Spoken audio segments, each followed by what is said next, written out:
ನಮಸ್ಕಾರ. ಕರ್ನಾಟಕದ ತುಂಬೆಲ್ಲ ಚಳಿ, ನಮಗೂ ಇಲ್ಲಿ ಚಿಕ್ಕಮಗಳೂರಿನಲ್ಲಿ ಚಳಿ. ಇವತ್ತಿನ ಇನ್ನೊಂದು ವಿಡಿಯೋ BNSSಗೆ ಸಂಬಂಧಪಟ್ಟಂಥ video. BNSS, we are in Unit 3 doing various videos, and today I am discussing section 359 of BNSS. This section has got two subclasses and it has got a very interesting subject called compounding. The subject is called compounding. We must understand the concepts of compounding and the concepts of compromise. If we do some out of the court settlement in civil matters, we call it as a compromise. But when it comes to the question of discussing the criminal matters, if we are discussing criminal matters,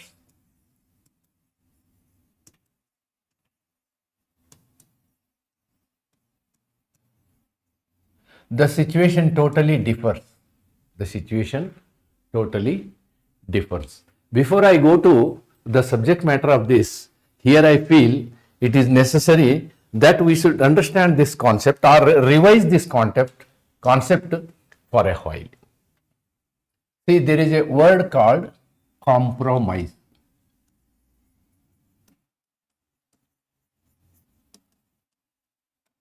ರಾಜಿ ಮಾಡಿಕೊಳ್ಳುವಿಕೆ. ರಾಜಿ ಮಾಡಿಕೊಳ್ಳುವಿಕೆ. Okay? And this is possible in civil matters. Civil or Diwani. Diwani ಅಥವಾ ನಾಗರಿಕ ವಿವಾದಗಳಲ್ಲಿ. ನಾಗರಿಕ ವಿವಾದಗಳಲ್ಲಿ ಈ ರಾಜಿ ಮಾಡಿಕೊಳ್ಳುವಿಕೆ ಸಾಧ್ಯ ಇದೆ. ಯಾಕೆ ಸಾಧ್ಯ ಇದೆ ಅಂತಂದ್ರೆ, it is between parties. Between two parties. Between two party, ಎರಡು ಪಕ್ಷಗಳ ಮಧ್ಯೆ. ಎರಡು ಪಕ್ಷಗಳ ಮಧ್ಯೆ.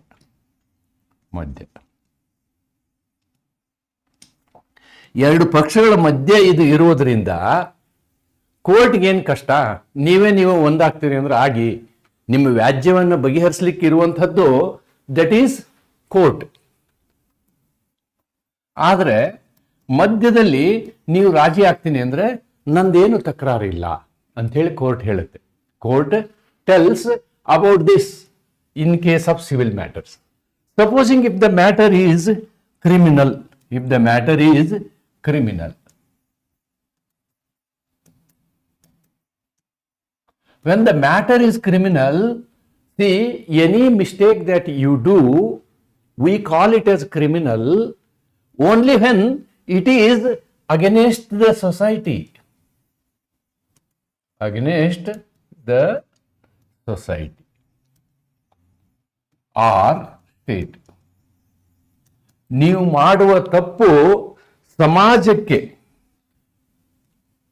ಸಮಾಜಕ್ಕೆ ಏನಾದರೂ ಅದು ತೊಂದರೆಯನ್ನು ಮಾಡ್ತಾ ಇದ್ರೆ ಅಂತಹ ಒಂದು ತಪ್ಪಿಗೆ ನಾವೇನಂತೀವಿ ಅಂತಂದ್ರೆ ಅಪರಾಧ ಅಂತೀವಿ. ಅಪರಾಧ ಬೇರೆ, ಟಾರ್ಟ್ ಆರ್ ಸಿವಿಲ್ ರಾಂಗ್ ಬೇರೆ. ಟಾರ್ಟ್ ಆರ್ ಸಿವಿಲ್ ರಾಂಗ್ ಇವು ನಾಗರಿಕ ತಪ್ಪುಗಳು, ಅಪಕೃತ್ಯಗಳು. ನಾಗರಿಕ ತಪ್ಪುಗಳು ಅಥವಾ ಅಪಕೃತ್ಯಗಳು. ಅಪಕೃತ್ಯಗಳು ಸಾಮಾನ್ಯವಾಗಿ ಎರಡು ವ್ಯಕ್ತಿಗಳಿಗೆ ಸಂಬಂಧಪಟ್ಟಿದ್ದಿರುತ್ತೆ. It is a lease between parties. It is a lease and lease is always between parties. Here it is not like that. ಅಪರಾಧ ಪ್ರಕರಣ ಏನಾಗುತ್ತೆ ಅಂತಂದ್ರೆ ಇಟ್ ರಿಲೇಟ್ಸ್ ಸೊಸೈಟಿ, ಸಮಾಜ ವಿರುದ್ಧ ಸಮಾಜ. ಒಂದು ಕಡೆ ಸಮಾಜ ಅಥವಾ ರಾಜ್ಯ ಬರ್ತದೆ, ಇನ್ನೊಂದು ಕಡೆ ಆಪಾದಿತ ವ್ಯಕ್ತಿ ಬರ್ತಾನೆ. ಹಾಗಾಗಿ here compromise is not a rule. Compromise ಇದನ್ನ ನಾವು ಕ್ರಿಮಿನಲ್ ಲ್ಯಾಂಗ್ವೇಜ್ ಅಲ್ಲಿ ಕಂಪೌಂಡಿಂಗ್ ಅಂತೀವಿ. We call it as compounding. Compounding or compromise is not generally permitted. Generally permitted. ಸಾಮಾನ್ಯವಾಗಿ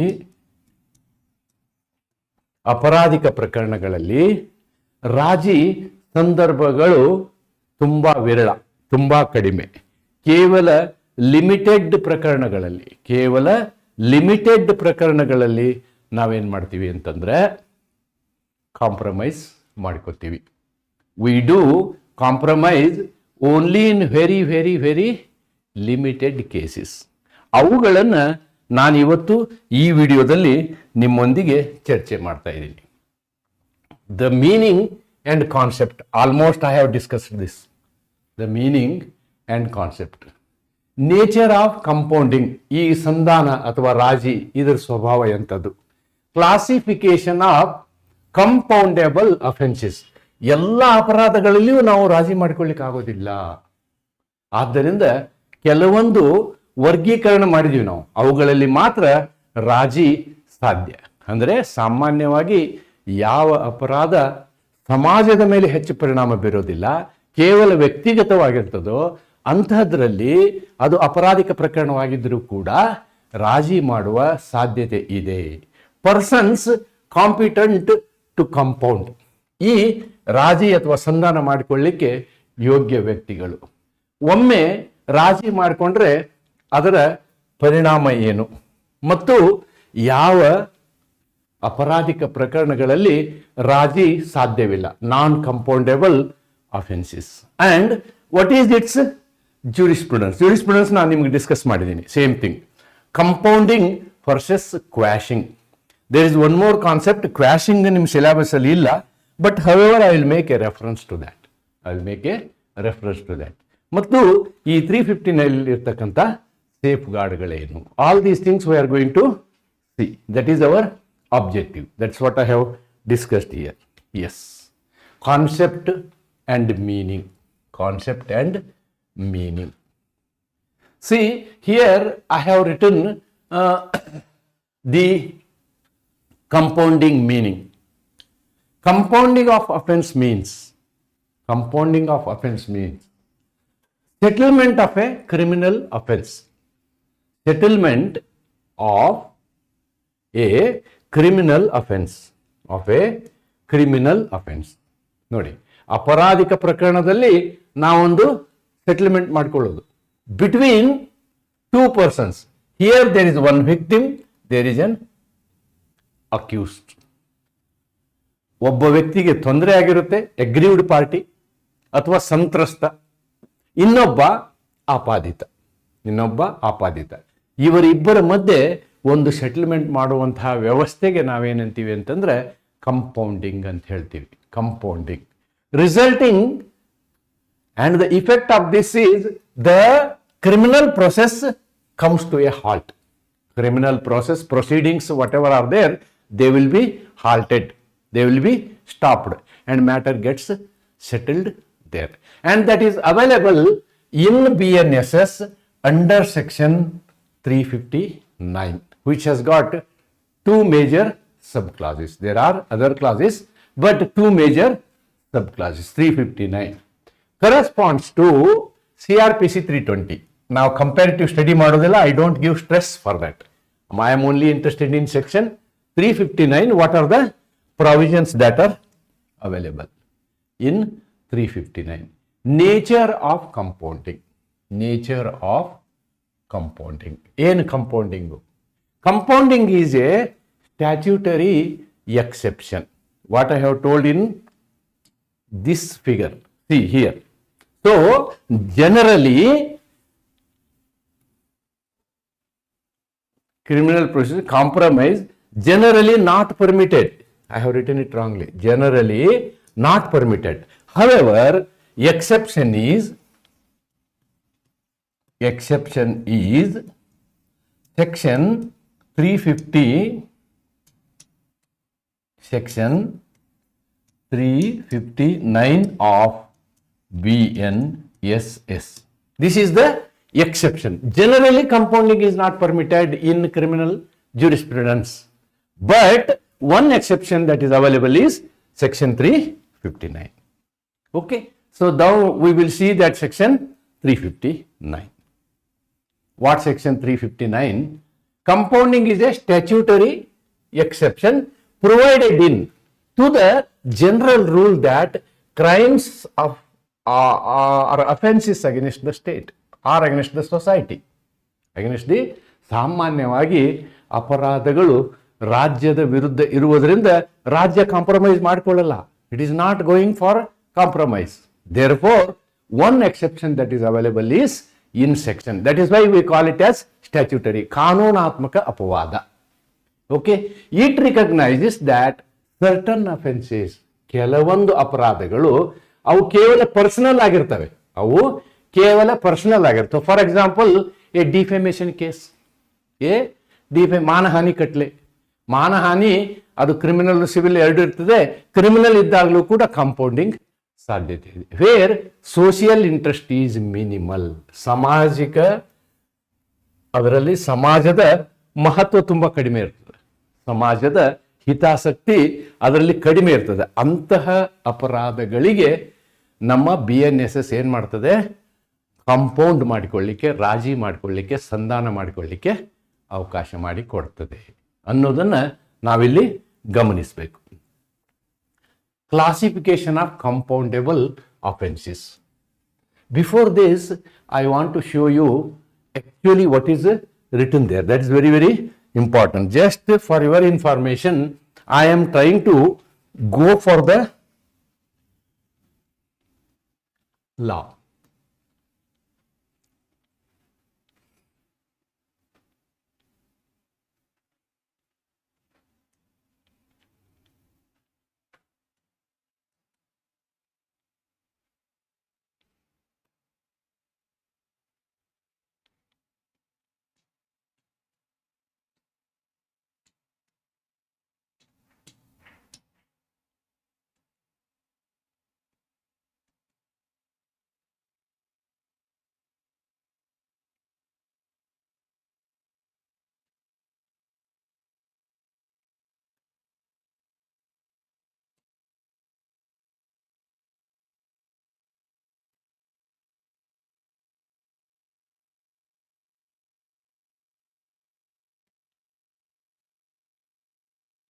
In this, we will see section 359.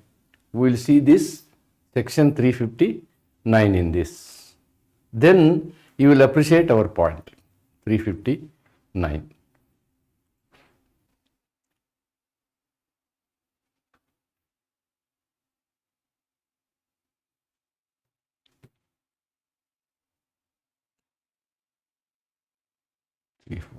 Yes, I am getting near.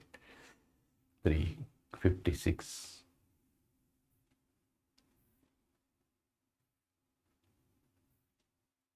Yes, section 359.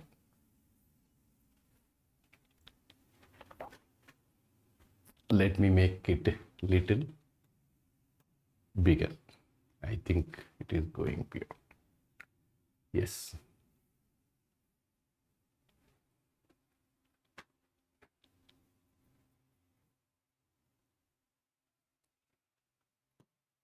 Yes. Compounding of offenses. Section 359 of BNSS. Section 359 of BNSS.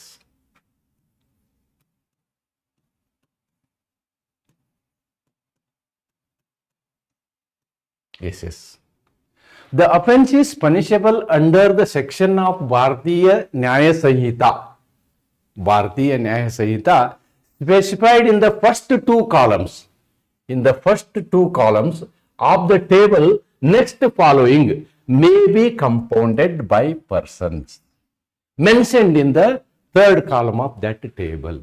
ನೋಡಿ, ಇಲ್ಲಿ number 1 column, number 2 column. This is number 3. Who is person by whom offense may be compounded. ಯಾರು compound ಮಾಡ್ಕೋಬಹುದು. ಆಮೇಲೆ ಅಪರಾಧಗಳು ಯಾವುವು. ಆಮೇಲೆ BNS ನಲ್ಲಿ ನೋಡಿ, ನಾಟ್ BNSS, ಭಾರತೀಯ ನ್ಯಾಯ ಸಂಹಿತ, ನೀವು ಹಿಂದಿನ ಸೆಮಿಸ್ಟರ್ ಏನ್ ಕಲ್ತಿರಲ್ಲ ಅದರಲ್ಲಿ ಇರ್ತಕ್ಕಂಥ ಸೆಕ್ಷನ್ಗಳು. ಅಂದ್ರೆ 84 ನೀವೇನ್ ಮಾಡ್ಬೋದು, ರಾಜಿ ಮಾಡ್ಕೋಬಹುದು. ಏನಿದು 84? Inciting or taking away, detaining with criminal intent married woman, right? Married woman ನ ಕರ್ಕೊಂಡು ಹೋಗುವಂಥದ್ದು. So this is between that lady and this person, or between the family members of that lady and between this person. So they are purely personal. ಇಂಥ 39 ಅಪರಾಧಗಳಿದಾವೆ. ಈ 39 ಅಪರಾಧಗಳಿಗೆ compounding is possible as per section 359 sub clause 1. ಈ section ನಲ್ಲಿ possibility ಇದೆ. ಈ table, this is part 1. This is part 1. ಇಲ್ಲಿ ಈ ಎಲ್ಲ ಅಪರಾಧಗಳು, all these whatever they are mentioned here, 302 uttering words etcetera with deliberate intent wound religious feelings, 302 ಇದರಲ್ಲಿ theft, small theft ವಿಷಯದಲ್ಲಿ. ಸೊ ಇವೆಲ್ಲ ನೀವು ಕಾಂಪ್ರಮೈಸ್ ಮಾಡಿಕೊಳ್ಳುವಂಥ ವಿಷಯಗಳು. ಇದೇನಿದು 359 ಸಬ್ ಕ್ಲಾಸ್ 1 ನಲ್ಲಿ ಇರ್ತಕ್ಕಂತಹ ಟೇಬಲ್ ಇದು. This is the table. So almost 39. Yes. Now in 359, for example, 359(1) ನಲ್ಲಿ without court intervention, without court ನೀವು ಕಂಪೌಂಡ್ ಮಾಡಬಹುದು. ಆದರೆ ಇದು ದಿಸ್ ಈಸ್ 359(2), 359 ಸಬ್ ಕ್ಲಾಸ್ 2. ನೋಡಿ ಇಲ್ಲಿ, the offence is punishable under the section of BNS specified in the first 2 columns, ಈ column ಮತ್ತು ಈ ಕಾಲಮ್. ಆಮೇಲೆ ಯಾರು ಕಂಪೌಂಡ್ ಮಾಡಬಹುದು, columns of the table next following May with the permission of the court, with the permission of the court before which the prosecution for such offense is pending may be compounded by persons mentioned in the 3rd column. ಅಂದ್ರೆ 359(2) ಪ್ರಕಾರ ಕೋರ್ಟಿನ permission ಬೇಕು. Here permission of the court is required with court permission, so these are all the offences. They are very less, ಇವು ಜಾಸ್ತಿ ಇಲ್ಲ, maybe around 9-10 ಇರ್ಬೋದು. So these are the offences. Yes, see these are the offences, right? Then subsection 3 is there, 4 is there, other things are I will discuss in the process. Now what I have shown you is section 359(1) and 2, classification of compoundable offenses. A, compounding without permission of the court. ಇದನ್ನು ತೋರಿಸಿದ್ದೀನಿ, I have shown you the table. 359(1) ನ್ಯಾಯಾಲಯದ ಅನುಮತಿ ಇಲ್ಲದೆ ಸಂಧಾನ. Certain minor offenses may be compounded directly by the aggrieved person without seeking court permission. They are available in below 359 subclass 1. Below there is a table. In that table around 39 offenses. Where to get these offenses? They are available in BNS, not BNSS. BNS 2023 ನಲ್ಲಿರ್ತಕ್ಕಂತಹ 39 ಪ್ರಕರಣಗಳ ವಿಷಯದಲ್ಲಿ ನೀವು ಕೋರ್ಟಿನ ಮಧ್ಯಸ್ಥಿಕೆ ಇಲ್ಲದೆ, ಅನುಮತಿ ಇಲ್ಲದೆ ನೀವೇ ರಾಜಿ ಮಾಡಿಕೊಳ್ಳಿಕ್ಕೆ ಇರತಕ್ಕಂಥ ಪ್ರಾವಧಾನ ಏನಿದೆ? BNSS ಸೆಕ್ಷನ್ 359(1) ನಲ್ಲಿ ಪ್ರಾವಧಾನ ಇದೆ. This is first thing, right? These are usually, ನೋಡಿ ನಾನೇನು 39 ವಿಷಯಗಳನ್ನು ತೋರಿಸಿದ್ನಲ್ವಾ, ಅವು ಸಾಮಾನ್ಯವಾಗಿ ಹೆಂಗಿದಾವೆ ಅಂದ್ರೆ ಪರ್ಸನಲ್ ಡಿಸ್ಪ್ಯೂಟ್ಸ್, ವೈಯಕ್ತಿಕ ವಿವಾದಗಳು. ಆಮೇಲೆ ಇಲ್ಲಿ ಹಾನಿ ದೊಡ್ಡ ಮಟ್ಟದಲ್ಲಿ ಇರೋದಿಲ್ಲ, ಮತ್ತು ಸೊಸೈಟಿಗೆ ಇದಕ್ಕೂ ಕನಿಷ್ಠ ಸಂಬಂಧ ಇರ್ತದೆ, ಜಾಸ್ತಿ ಸಂಬಂಧ ಇರೋದಿಲ್ಲ. No serious societal impact. ಸಮಾಜದ ಮೇಲೆ ಅತಿ ಗಂಭೀರ ಪರಿಣಾಮ ಇಲ್ಲಿ ಇರೋದಿಲ್ಲ. ಇಂತಹ ಸಂದರ್ಭದಲ್ಲಿ these offences have been listed in the Sanhita under section 359(1) which I have shown you. Right. Then compounding with permission of the court. They are available in section 359 subclass 2. More serious but still private. ನೋಡಿ, ಇವು ಏನು ಅಂತಂದ್ರೆ ಮೇಲಿನಕ್ಕಿಂತ ಸ್ವಲ್ಪ ಗಂಭೀರತೆ ಜಾಸ್ತಿ, ಆದಾಗ್ಯೂ ಕೂಡ they are more private. ಸಮಾಜದ ಮೇಲೆ ಹೆಚ್ಚು ಪರಿಣಾಮ ಇರೋದಿಲ್ಲ. Can be compounded only with the permission of the court, only with the leave of the court. Court permission ಕೊಟ್ಟರೆ ಇವನು ನೀವೇನು ಮಾಡ್ಬೋದು, ಡೆಫಿನೆಟ್ಲಿ ನೀವು ಸಂಧಾನ ಮಾಡ್ಕೋಬಹುದು. ಓಕೆ, ಇವು ಹೇಗಿರ್ತಾವಂದ್ರೆ ದ ಕೋರ್ಟ್ ಎನ್ಶ್ಯೂರ್ಸ್ ದ್ಯಾಟ್. ನೋಡಿ, ಇಲ್ಲಿ ನ್ಯಾಯಾಲಯಕ್ಕೆ ಜವಾಬ್ದಾರಿ ಬರ್ತದೆ, because it has to give permission. Just like that it cannot give permission. Always judicial powers are with full of judicial mind. ಏನು with full of judicial mind? Court ensures. ನೋಡು, ಈ ರೀತಿ ನಿಮಗೆ ಪರ್ಮಿಷನ್ ಕೊಡಬೇಕಾದ್ರೆ ಕೋರ್ಟು ಈ ಕೆಳಗಿನ ಅಂಶಗಳನ್ನು ಪರಿಗಣಿಸ್ತದೆ. ಏನು? ಯಾವ ವ್ಯಕ್ತಿ ಒಪ್ಕೊಂಡಿದ್ದಾನೆ ಅವನು ವಾಲಂಟರಿಯಾಗಿ, ಸ್ವಯಂ ಪ್ರೇರಣೆಯಿಂದ, especially person who is A victim, ಸಂತ್ರಸ್ತ, ತೊಂದರೆಗೊಳಗಾದಂತಹ ವ್ಯಕ್ತಿ, ಹಾನಿಗೊಳಗಾದಂತಹ ವ್ಯಕ್ತಿ, ಅವನು ಸ್ವಯಂ ಮನಸ್ಸಿನಿಂದ ಒಪ್ಕೊಂಡಿದ್ದಾನ ಅನ್ನೋದನ್ನು ನೋಡ್ತದೆ. ಆಮೇಲೆ ಇಲ್ಲಿ ಯಾವುದೇ ಒತ್ತಡ ಇರಬಾರ್ದು. ಅಬ್ಸೆನ್ಸ್ ಆಫ್ ಕೋರ್ಷನ್ ಆರ್ ಫ್ರಾಡ್, ಮೋಸ ಇರಬಾರ್ದು. ಮೋಸ ಅಥವಾ ಒತ್ತಡದಿಂದ ಆಗಿಲ್ಲವೆಂಬುದನ್ನು ಕೋರ್ಟ್ ಏನು ಮಾಡಬೇಕು, ಗಮನಿಸಬೇಕು. Protection of public interest. ಈ ರೀತಿ ಮಾಡುವಂತಹ ಸಂದರ್ಭದಲ್ಲಿ ಸಾರ್ವಜನಿಕ ಹಿತಾಸಕ್ತಿಗೆ ಯಾವುದೇ ತೊಂದರೆ ಉಂಟಾಗಬಾರದು. These offences have been listed in Sanhita in section 359(2). ನಾ ಬೇರೆ ಆ್ಯಕ್ಟಲ್ಲಿ ಎರಡನ್ನೂ ನಿಮಗೆ ತೋರಿಸಿದ್ದೀನಿ.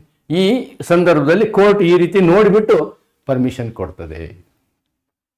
Persons competent to compound. ನೋಡಿ, ಈ ಕಾಂಪಿಟೆಂಟ್ ಟು ಕಂಪೌಂಡ್ ಅನ್ನು ಏನು ಮಾಡಿದ್ದೀವಿ ನಾವು, ಕಾಲಮ್ ನಂಬರ್ 3 ಬರೆದಿದ್ದೀವಿ. ಯಾರು ಕಂಪೌಂಡ್ ಮಾಡ್ಕೋಬಹುದು ಅಥವಾ ಯಾರು ಸಂಧಾನ ಮಾಡ್ಕೋಬಹುದು ಅಂತಕ್ಕಂಥದ್ದನ್ನು ನಾವು ಹೇಳಿದ್ದೀವಿ. The offences can be compounded by the person specified in the section. ಆ ಸೆಕ್ಷನ್ನಲ್ಲಿ 3ನೇ ಕಾಲಮ್ನಲ್ಲಿ ಹೇಳಿದೀವಲ್ವ ನಾವು, ಆ ಹೇಳಿದಂತಹ ವ್ಯಕ್ತಿಗಳು ಮಾತ್ರ ಇಲ್ಲೇನು ಮಾಡ್ಬೋದು, ಸಂಧಾನವನ್ನು ಮಾಡ್ಕೊಳ್ಬಹುದು. ಸಂಧಾನವನ್ನು ಮಾಡ್ಕೋಬೇಕು ಅಂತಂದ್ರೆ this 3rd column, see here, the person cheated, the person defamed, ಇವ್ರು ಮಾತ್ರ ಮಾಡ್ಕೋಬಹುದು. This is the 3rd column. Yes, this is column number 3. ಯಾರು ಮಾಡ್ಕೋಬೇಕು ಅನ್ನೋದನ್ನ ಇಲ್ಲಿ ಹೇಳಿರ್ತಾರೆ. That is what is told here. So normally ಅವ್ರು ಮಾಡಬೇಕು. ಆದರೆ ಅಂತಹ ಸಂದರ್ಭದಲ್ಲಿ ಆ ಒಬ್ಬ ಸಂತ್ರಸ್ತ ಅಥವಾ ಬಾಧಿತ ವ್ಯಕ್ತಿ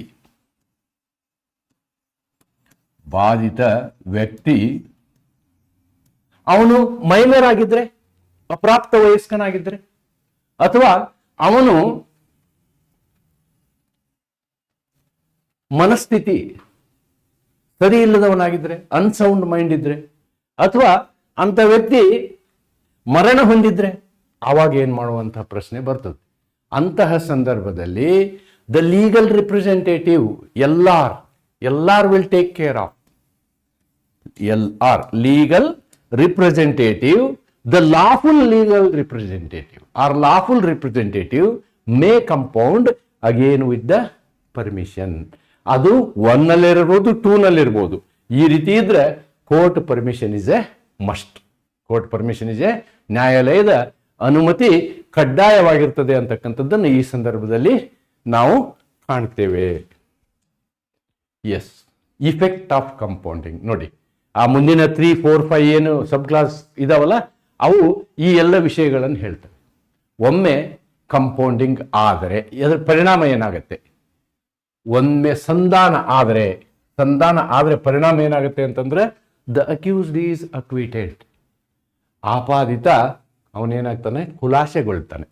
ಆಪಾದಿತ ದೋಷಮುಕ್ತನಾಗುತ್ತಾನೆ. ಈ ದೋಷಮುಕ್ತನಾಗುವುದಕ್ಕೆ ಇನ್ನೊಂದು ಶಬ್ದ ಖುಲಾಶೆ ಅಂತಾನು ಹೇಳ್ತಾರೆ. ಖುಲಾಶೆ ಅಂತಾನು ಹೇಳ್ತಾರೆ. Proceedings come to an end. ಆ ರಾಜಿ ಆದ ದಿನದಿಂದ ಮತ್ತೆ ಟ್ರಯಲ್ ಮುಂದುವರಿಯೋದಿಲ್ಲ, ಅಲ್ಲಿಗೆ ಸ್ಟಾಪ್ ಆಗುತ್ತೆ. This acquittal has same effect as acquittal after trial. ಇದು ಕೂಡ ಹೆಂಗಾಗುತ್ತೆ ಅಂತಂದ್ರೆ, ಒಮ್ಮೆ ಈ ರೀತಿ ಕಂಪೌಂಡ್ ಆಗಿಬಿಟ್ರೆ ಕಂಪ್ಲೀಟ್ ಟ್ರಯಲ್ ಆದ ಕಾನೂನಾತ್ಮಕ ಮನ್ನಣೆ ಆ ಕಂಪೌಂಡಿಗೆ ದೊರೆಯುತ್ತೆ, ಆ ರಾಜಿ ಸಂಧಾನಕ್ಕೆ ದೊರೆಯುತ್ತೆ ಅಂತಕ್ಕಂಥದ್ದನ್ನ ನೀವು ಗಮನಿಸಬೇಕು. Then in this case Ramlal versus state of J&K ನಲ್ಲಿ ಏನ್ ಹೇಳ್ತು ಅಂತಾರೆ, court emphasized that only offences listed in the statutory tables can be compounded. ಬೇರೆದನ್ನು ಮಾಡೋಕ್ಕಾಗೋದಿಲ್ಲ. ಇಲ್ಲಿ ಯಾವುದೋ ಬೇರೆ ಕೇಸ್ ಮಾಡ್ಕೊಂಡಿರ್ತಾರೆ ಅವರು. The case rape case or some other theft case they have compromised. Supreme Court did not agree for that. Supreme Court said if it is available in list, there are two tables. In that two tables, if it is available, then you can compound. If it is not available, you can't compound. That's it. ಅಂತಕ್ಕಂಥದ್ದನ್ನ ಈ ಪ್ರಕರಣದಲ್ಲಿ ಹೇಳಲಾಗುತ್ತೆ. ನಾನ್ compoundable offences ನೋಡಿ. Then there are offenses which are not listed under 359 under 359(1) or under 359(2), then they are not compoundable. The jurisprudentially, if I speak, if the offenses are affecting the society at large, ಸಮಾಜದ ಮೇಲೆ ಪರಿಣಾಮ ಬೀರುವಂತಹ ಅಪರಾಧಗಳಿದ್ರೆ, ಆಮೇಲೆ ಅದರಲ್ಲಿ ಗಂಭೀರವಾದಂತಹ ಹಿಂಸೆ ಅಡಕವಾಗಿದ್ರೆ, if it is a serious violence, ಮತ್ತೆ ಅಪರಾಧಗಳು ರಾಜ್ಯದ ವಿರುದ್ಧವಾಗಿದ್ದರೆ, ಮಹಿಳೆಯ ವಿರುದ್ಧವಾಗಿದ್ದರೆ, ಅಥವಾ ಸಾರ್ವಜನಿಕ ನ್ಯಾಯಕ್ಕೆ ವಿರುದ್ಧವಾಗಿದ್ದರೆ, ಅಂತಹ ಅಪರಾಧಗಳನ್ನು ಸಂಧಾನದಲ್ಲಿ ಮುಕ್ತಾಯಗೊಳಿಸಲು ಸಾಧ್ಯವಿಲ್ಲ. Those offenses which are affecting the society at large, having elements of serious violence, and if it is against the state, terrorism, woman against a woman, offense against a woman, or public justice, they cannot be compounded because our BNS is on the principle of deterrence, on the principle of deterrence and the rule of law. ಆದ್ದರಿಂದ ನಾವು ಕಾನೂನು ಪ್ರಕಾರವೇ ಹೋಗಬೇಕೆ ಹೊರತು, ಮತ್ತು ಅಪರಾಧ ಮಾಡುವವರಿಗೆ ಮಾಡಿದರೆ ನನಗಿಂತ ಶಿಕ್ಷೆ ಕಾದಿದೆ ಅನ್ನುವಂತಹ ಭಯದ ವಾತಾವರಣ ಯಾವಾಗಲೂ ಇರಬೇಕನ್ನುವಂತಹ ಈ ತತ್ವ ಇದೆಯಲ್ಲ, ಈ ತತ್ವಗಳಿರುವುದರಿಂದ ಇಂತಹ ವಿಷಯಗಳಲ್ಲಿ ನಾವು ಕಾಂಪ್ರಮೈಸ್ ಮಾಡೋಕ್ಕಾಗೋದಿಲ್ಲ. For example, A murders B. A murders B. Victim is W, B's wife. Now what happens? A will compound for 10 lakh for murder. Okay? So W is happy. She gets 10 lakh. Then it will be a license for A. Then he will kill C. And he will give another 10 lakh to W2. Then he will kill D and give another 10 lakh to W3. So it will act like a license which is against the society. Such offenses cannot be tolerated, cannot be compounded at all. ಆದ್ದರಿಂದ ಕೆಲವು ವಿಷಯದಲ್ಲಿ 359 ಕಲಮಿನಲ್ಲಿ ಹೇಳಲಾಗದೇ ಇರುವಂತಹ ಯಾವುದೇ ವಿಷಯವಿರಲಿ, BNS ನಲ್ಲಿ, ಭಾರತೀಯ ನ್ಯಾಯ ಸಂಹಿತೆಯಲ್ಲಿ, ಅದು ಯಾವುದಕ್ಕೂ ಕಾಂಪ್ರಮೈಸ್ಗೆ ಅವಕಾಶ ಇಲ್ಲ ಅನ್ನೋದನ್ನು ನಾವಿಲ್ಲಿ ಗಮನಿಸಬೇಕು. Then concept of jurisprudence. Compounding emphasis. ನೋಡಿ, ಯಾಕೆ ಕಂಪೌಂಡಿಂಗ್ನ ನಾವು ಮಾಡಿದ್ದೀವಿ ಅಂತಂದ್ರೆ, it gives a healing effect. ಏನೋ ಆಗೋಯ್ತಪ್ಪ, ಆರಾಮಾಗಿರೋಣ ಅಂದರೆ ಆ ಪೀಡಿತ ವ್ಯಕ್ತಿಗೆ ಏನೋ ಒಂದು ತೃಪ್ತಿ ಸಿಗುತ್ತೆ. ಪೀಡಿತ ವ್ಯಕ್ತಿಗೆ ಒಂದು ತೃಪ್ತಿ ಸಿಗುತ್ತೆ. ಆಯಿತು, ಆಗಿದ್ದ ಹಾಗೆ ಹೊಡೆದಾಡ್ಕೊಂಡು ಹೋದ್ರೆ ಏನೈತಿ, ನಮಗೆ ಜೀವನ ಮಾಡಬೇಕು, ನನಗೆ ಎಷ್ಟು ದುಡ್ಡು ಸಿಗುತ್ತೆ, ಆಯಿತು ಬಿಡು ಅಂತ ಹೇಳುವಂಥದ್ದು. Then reconciliation. ಮತ್ತೆ ಮುಂದಿಬ್ರು ಒಬ್ರಿಗೊಬ್ರು ಅಪ್ಕೊಳ್ತಾರೆ. ರಾಜಿ ಅಂದರೆ again they may go together in the society and victim satisfaction rather than punishment. And 15 satisfaction. Even rape ಕೇಸಲ್ಲಿನೂ ಕೆಲವು ಜಡ್ಜಸ್ಸು ಮ್ಯಾರೇಜ್ ಮಾಡೋಕ್ಕೆ ಜಜ್ಮೆಂಟ್ ಕೊಟ್ಟಿದ್ದನ್ನು ನೋಡಿದ್ದೀವಿ, but supreme court did not agree. Rape is always a rape and rape is against the society. It may be against a girl, but it is against society. So Supreme Court has struck down all such cases. ನಾ marriage ಆಗ್ತೀನಿ ಬಿಟ್ಟು ಬಿಡಿ ಅಂತ ಹೇಳಿ, no, not permitted. Victim autonomy, ಇಲ್ಲಿ ಏನು ಮಾಡ್ತೀವಿ ನಾವು, ಸಂತ್ರಸ್ತನಿಗೆ ಅಥವಾ ಪೀಡಿತನಿಗೆ ಒಂದು ಸ್ವಾತಂತ್ರ್ಯವನ್ನು ಕೊಡ್ತೀವಿ. ಬೇಕಂದ್ರೆ ನೀ ರಾಜ ಹಾಕು, ನಾವೇನು ಬೇಡ ಅನ್ನಲ್ಲ ಅನ್ನೋ ಥರ ಸ್ವಾಯತ್ತತೆ ಇದರಲ್ಲಿ ಸಿಗ್ತದೆ. And it is A concept of utilitarian theory. What is utilitarian theory? Maximum happiness of the maximum people. Maximum happiness of the maximum people. ಇಲ್ಲಿ ಬೇರೆಯವರಿಗೆ ಇಬ್ಬರಿಬ್ಬರ ಮಧ್ಯೆ ಜಗಳ, ಅವರವರು ಖುಷಿ ಆಗ್ತಾರೆ. It is okay, it is okay. Avoids unnecessary trials and reduces judicial burden, right? And the last concept is proportionality. ಇಷ್ಟು ಹಾನಿಯಾಗಿದೆ, ಹಾನಿಗೆ ಅವನಿಗೊಂದೆಷ್ಟು ಪರಿಹಾರ ಸಿಗುತ್ತೆ. ಡಾಕ್ಟ್ರಿನ್ ಆಫ್ ಪ್ರೊಪೋರ್ಷನಾಲಿಟಿ, ಅನುಪಾತದ ಸಿದ್ಧಾಂತ.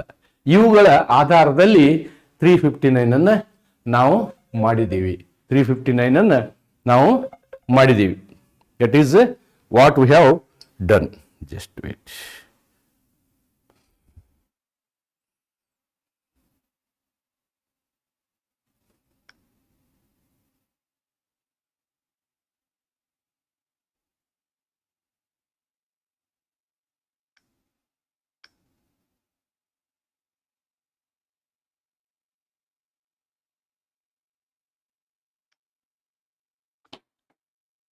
Compounding is a strategy and governed strictly by section 359. ಇದನ್ನು ನಾನು already ಹೇಳಿದ್ದೀನಿ ನಿಮ್ಗೆ. 359 ಏನಿದೆಯೋ ಅದು ಮಾತ್ರ. ಇದು ಅಲ್ಲದೆ there is a provision. Sometimes High Court has got power in certain serious cases also, especially matrimonial cases. High Court may quash certain cases, which is almost looking like 359, but it is not 359. That power is only for the constitutional court, not for the trial courts. High Court ಗೆ ಮಾತ್ರ ಆ ಅಧಿಕಾರ ಇದೆ. High Court power, while Ramlal limits the trial court's power, High Courts may still use the inherent power under section 528 of BNS to quash proceedings in non-compoundable cases of private matrimonial nature as a settlement is reached. ಕೆಲವೊಂದು matrimonial ಕೇಸಲ್ಲಿ 528 ಪ್ರಕಾರ ಹೈಕೋರ್ಟಿಗೆ ಮಾತ್ರ quash ಮಾಡುವಂಥ ಅಧಿಕಾರ ಇದೆ. ಇಲ್ಲಾಂದರೆ ಯಾವುದೇ ಕೇಸನ್ನು ಕಾಂಪ್ರಮೈಸ್ ಮಾಡುವಂಥ ಅಧಿಕಾರ ಇಲ್ಲ. Safeguards under 359 court supervision. Limitation is listed to offences and protection is against misuse. So that is safeguard is made in section 359. Therefore, section 359 of BNSS represents a balanced approach of private justice and public interest. ನೋಡಿ, ನಾವು classification ಹೆಂಗೆ ಮಾಡಿದ್ದೀವಿ ಅಂದರೆ, ಯಾವ ಪ್ರಕರಣ public ಇಂಟ್ರೆಸ್ಟ್ನಲ್ಲಿದೆಯೋ ಅಥವಾ ಯಾವ ಅಪರಾಧ ಪಬ್ಲಿಕ್ ಇಂಟ್ರೆಸ್ಟ್ನಲ್ಲಿದೆಯೋ ಅದನ್ನು ನಾವು 359 ಟೇಬಲ್ ಒಳಗೆ ತಂದಿಲ್ಲ. ಯಾವುದು ಪ್ರೈವೇಟಲ್ಲಿದೆಯೋ, ಇಬ್ಬರ ಮಧ್ಯೆ ಇದೆಯೋ, ಅದನ್ನು ನಾವೇನು ಮಾಡಿದ್ದೀವಿ 359 ಅಡಿಯ ಟೇಬಲ್ಗಳಲ್ಲಿ ತೆಗೆದುಕೊಂಡು ಬಂದಿದ್ದೀವಿ. By allowing compounding only specified offences under judicial supervision, it encourages reconciliation, reduces litigation, preserves social order. ಈ ರೀತಿ ನಿರ್ದಿಷ್ಟವಾಗಿ ಪಟ್ಟಿ ಮಾಡಲಾದ ಅಪರಾಧಗಳಿಗೆ ಮಾತ್ರ ಮತ್ತು ನ್ಯಾಯಾಲಯದ ಮೇಲ್ವಿಚಾರಣೆಯ ಅಡಿಯಲ್ಲಿ ಮಾತ್ರ ಸಂಧಾನವನ್ನು ಅನುಮತಿಸಿರುವುದರಿಂದ ಸಮಾಧಾನವನ್ನು ಉತ್ತೇಜಿಸುತ್ತದೆ, ವಿಚಾರಣೆಗಳ ಪ್ರಮಾಣವನ್ನು ಕಡಿಮೆ ಮಾಡುತ್ತದೆ, ಸಾಮಾಜಿಕ ಸುವ್ಯವಸ್ಥೆಯನ್ನು ಕಾಪಾಡುತ್ತದೆ ಅಂಥೇಳಿ ನಾವು ಹೇಳ್ಬೋದು. 359 serves this purpose ಅಂತ ಹೇಳ್ಬೋದು. So this is all about the concept of compounding. So with this I have completed the video on compounding, section 359 of BNSS, and these notes I will make available in a day. Tomorrow notes also will be available for you. With this I will conclude this